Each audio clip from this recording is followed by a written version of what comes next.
1장 1절부터 11절 한 절씩 교독하겠습니다. 우시야와 요담과 아하스와 히스기야가 이어 유다 왕이 된 시대, 곧 요아스의 아들 여로보암이 이스라엘 왕이 된 시대에 부에리의 아들 호세아에게 임한 여호와의 말씀이라. 여호와께서 처음 호세아에게 말씀하실 때 여호와께서 호세아에게 이르시되 너는 가서 음란한 여자를 맞이하여 음란한 자식들을 낳으라. 이 나라가 여호와를 떠나 크게 음란함이니라 하시니, 이에 그가 가서 디블라임의 딸 고멜을 맞이하였더니 고멜이 임신하여 아들을 낳으매 여호와께서 호세아에게 이르시되 이 이름을 이스라엘이라 하라. 조금 후에 내가 이스라엘의 피를 예후의 집에 갚으며 이스라엘 족속의 나라를 패할 것임이니라. 그날에 내가 이스라엘 골짜기에서 이스라엘의 활을 꺾으리라 하시니라. 고멜이 또 임신하여 딸을 낳으매 여호와께서 호세아에게 이르시되 그의 이름을 로루아마라 하라. 내가 다시는 이스라엘 족수를 긍휼히 여겨서 용서하지 않을 것임이니라. 그러나 내가 유다 족속을 긍휼히 여겨 그들의 하나님 여호와로 구원하겠고 활과 칼이나 전쟁이나 말과 마병으로 구원하지 아니하리라 하시니라.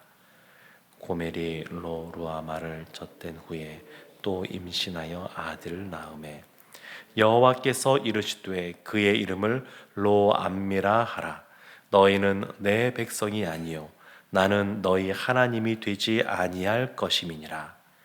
그러나 이스라엘 자손의 수가 바닷가의 모래같이 되어서 헤아릴 수도 없고 셀 수도 없을 것이며 전에 그들에게 이르기를 너희는 내 백성이 아니라 한 그곳에서 그들에게 이르기를 너희는 살아계신 하나님의 아들들이라 할 것이라.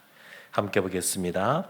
이에 유다 자손과 이스라엘 자손이 함께 모여 한 우두머리를 세우고 그 땅에서부터 올라오리니 이스라엘의 날이 클 것이미로다.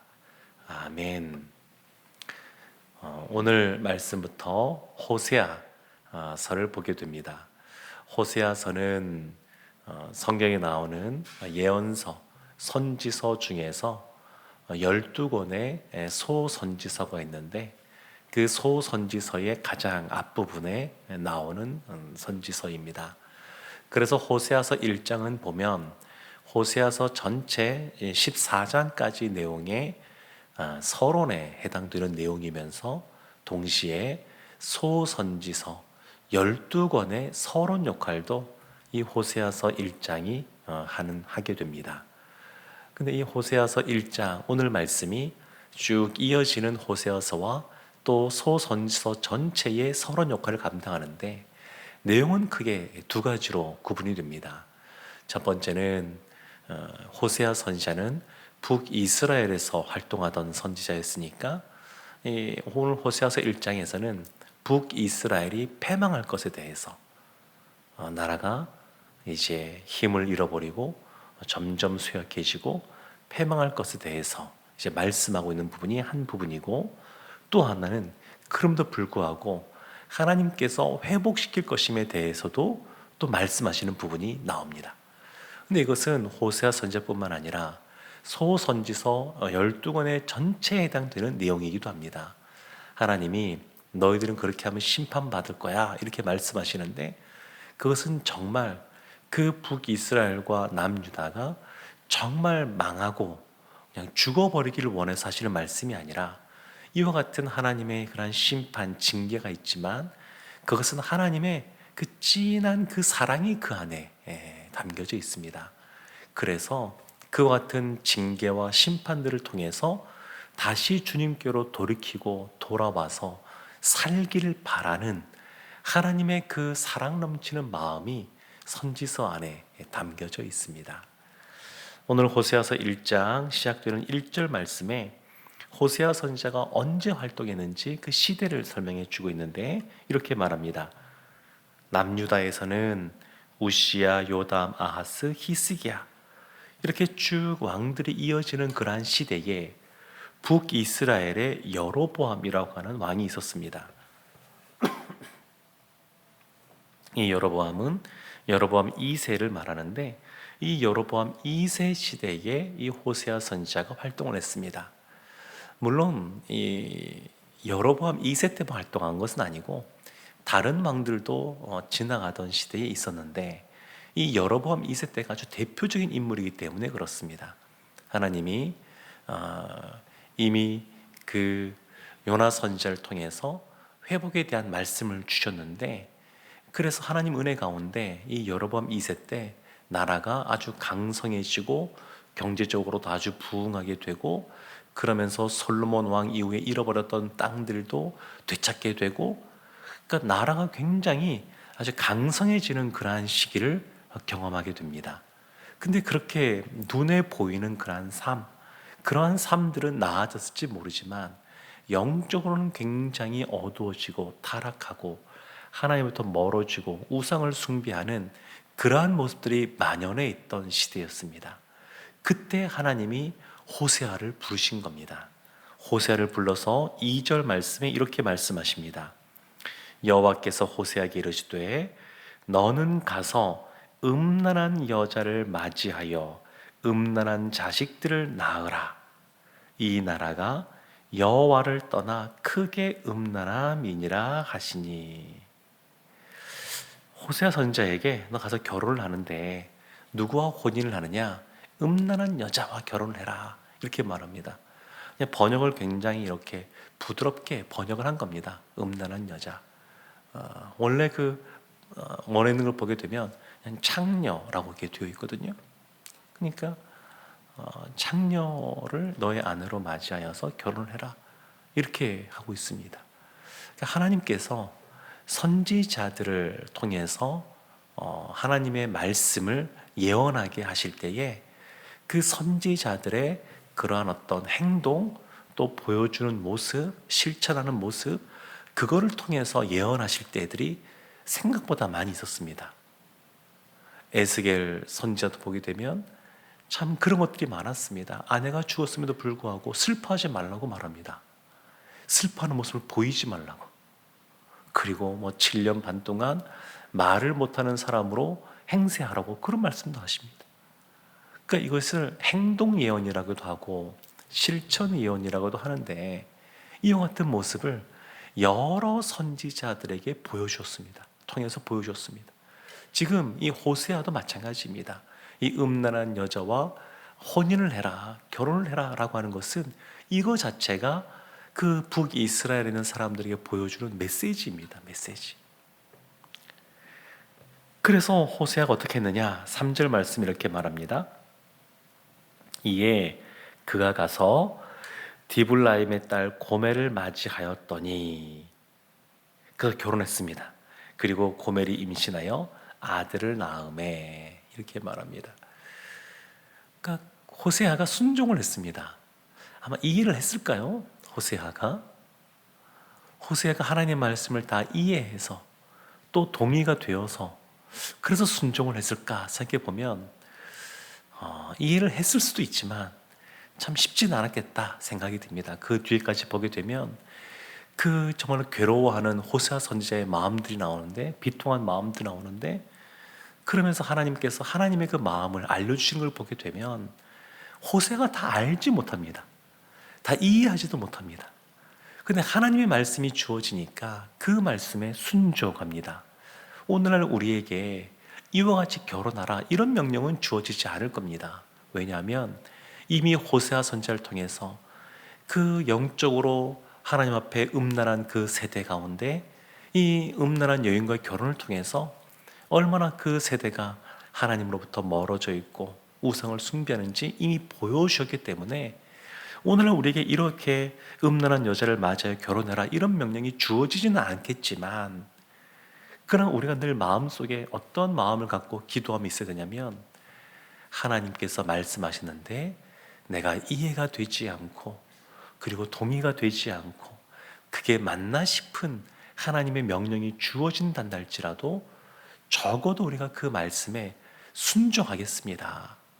우리가 하나님의 뜻을 알고 하나님의 말씀을 이해한 상태에서 순종하는 것도 있지만, 그러지 않는 경우도 우리가 보고 있는 사도행전 말씀에도 보면 그런 말씀들이 계속 나옵니다. 이해가 다 되지 않아도 하나님 그분을 신뢰하기에, 그분이 선하신 분이라는 것을 인정하기에 그분의 말씀에 순종하는 그런 마음들, 또 그런 기도가 우리 가운데 있어야 될 것이라고 믿습니다. 호세아 선지자는 하나님 말씀에 순종합니다. 그리고 고멜과의 사이에서 아들을 낳았습니다. 하나님께서 4절 말씀에 보면 그 아들의 이름을 이스라엘이라 하라 이렇게 말합니다. 그러면서 하나님께서 내가 이스라엘의 피를 예후의 집에 갚으며 이스라엘 족속의 나라를 패할 것임이니라. 그리고 5절 말씀에 그날에 내가 이스라엘의 활을 꺾으리라 이렇게 말씀하십니다. 그러니까 북이스라엘의 그러한 왕조, 그 왕조를 이제 끝내겠다. 그리고 이스라엘의 활, 이스라엘의 그렇게 군대가 강성해서 옆에 있는 땅들도 차지하고 뭐 그렇게 부국 강병을 이루고 있었는데 그 군대도 꺾어버리겠다. 이렇게 하나님께서 말씀해 주고 계십니다. 여러 이제 학자들도 이제 뒤에 이어지는 2명의 자녀를 더 낳거든요. 이 3명의 자녀가 오늘 1장에 등장하게 되는데, 아마 이 첫 번째 아이 이스라엘은 이 호세아 선지자와 고멜 사이에서 태어난 아이가 아닐까 이렇게 보고 있고, 두 번째, 세 번째 태어난 아이들은 고멜이 밖으로 나아가서 다른 남자 사이에서 아이를 낳은 것이 아닌가 이렇게 많이들 봅니다. 6절 말씀에 보면 고멜이 또 임신하여 딸을 낳았습니다. 하나님께서 호세아에게 이름을 로루하마라 하라 이렇게 말했습니다. 로루하마, 그 뜻이 뭐냐면 내가 다시는 이스라엘 족속을 긍휼히 여겨서 용서하지 않을 것이다. 루하마가 긍휼히 여김을 받는 자, 그런 뜻인데 앞에 로자가 붙으면 그 반대를 의미하거든요. 이제 긍휼히 여김을 받지 못한다, 그런 겁니다. 그러니까 북이스라엘 향해서 그동안 내가 너희를 긍휼히 여겨왔지만 이제 긍휼히 여김을 받지 못하는 자가 된다, 이렇게 말씀하고 계신 겁니다. 7절 말씀에 보면 하나님께서 참 은혜의 말씀을 주기 시작하는데 그러나로 시작하는 말씀이 나오죠. 지금 북이스라엘 향해서는 이와 같은 심판의 말씀을 말씀하시면서 7절 말씀에 그러나 유다 족속을 긍휼히 여겨서 구원하겠다. 북이스라엘은 시대가 갈수록 점점 더 하나님부터 멀어지고 악함을 행하고 있고, 남유다는 그래도 히스기야 왕이나 또 요담 왕이나 뭐 이런 왕들을 보게 되면 그래도 하나님 앞에 돌아서려고 하는 그런 모습들이 보이는, 그런 모습들을 보여주었습니다. 그래서 하나님께서 유다 족속은 긍휼히 여겨서 내가 구원하겠다. 그래서 북이스라엘이 망하고 나서도 한참 동안을 남유다가 더 유지하게 되는데 하나님께서 그것을 말씀하고 있습니다. 그리고 8절 9절 말씀에 보면 이 고멜이 또 세 번째 아들을 낳습니다. 아마 두 번째 로루아마는 딸이 아닐까, 여자 이름이거든요. 딸이 아닐까 이렇게 보여지고, 9절 말씀에 보면 셋째 그 자녀는 이름을 로암미라 하라. 로암미, 암미는 내 백성이다 그런 뜻인데 로암미는 내 백성이 아니다 그런 뜻입니다.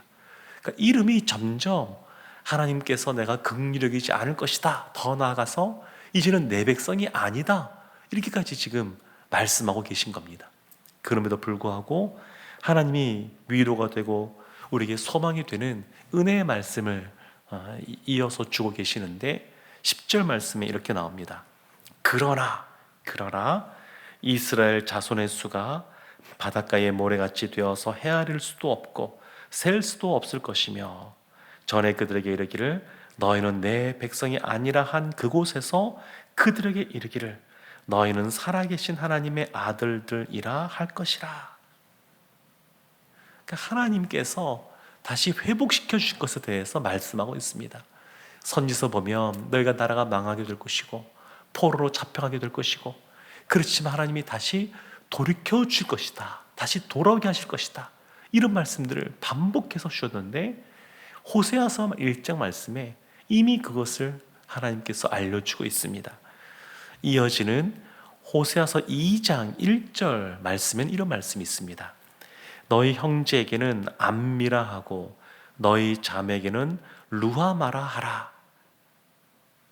그러니까 내 백성이라고, 내가 긍휼히 여긴다고, 내가 긍휼히 여기는 자라고, 그런 이름으로 불러지게 될 거랍니다.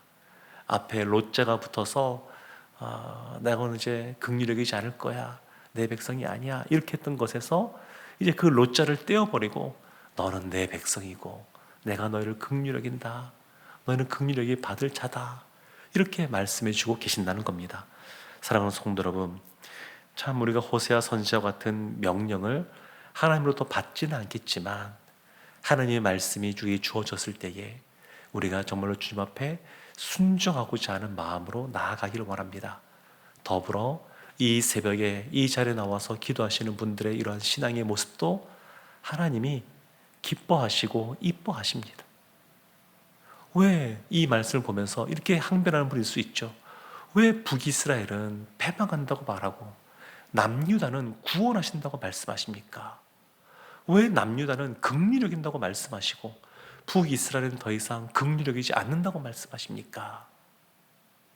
근데 그 보면 하나님이 정말로 다 사랑하시고 은혜를 베푸시고 다 구원받기를 원하시지만 믿음으로 하나님 앞에 나아가는 사람, 하나님이 더 특별히 사랑하시고 긍휼히 여기시고 은혜 베풀으시는 것도 사실입니다. 하나님께서 베풀으시는 그러한 긍휼과 은혜를 받아 누리는 우리 모두가 되기를 주님의 이름으로 축원합니다.